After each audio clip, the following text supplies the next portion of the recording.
Ďalšia vec, ktorá sa od 1.10.2012 mení v zákone o dani z pridanej hodnoty, je práve vo väzbe k paragrafu 4c zábezpeka na daň.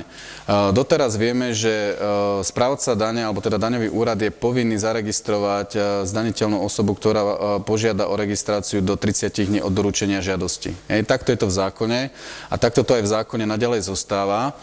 Ale čo sa doplňa a mení v zákone o daní z pridanej hodnoty od 1.10. je väzba na paragraf 4c, kde je povedané, že pokiaľ budete podávať žiadosť o registráciu zaplatiteľa dane z pridanej hodnoty a budete osobou, ktorá bude spadať do paragrafu 4c, čiže na zábezpeku na daň, v takom prípade sa lehota predĺžuje na 60 dní od doručenia žiadosti o registráciu. Vysvetlíme si to práve vo väzbe k tomu paragrafu 4c, ku ktorému sa teraz dostaneme.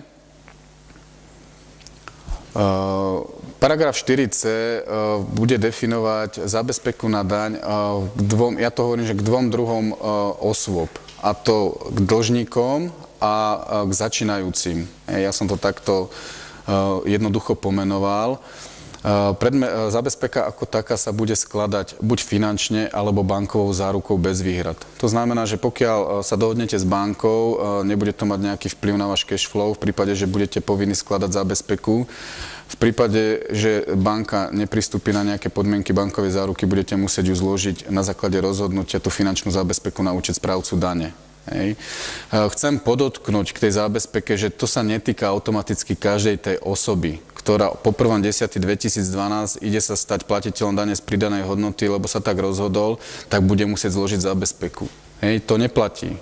Bude sa to týkať len osôb, ktoré sú jednoznačne vymenované v paragrafe 4c odsek 1, hej, kde je povedané, že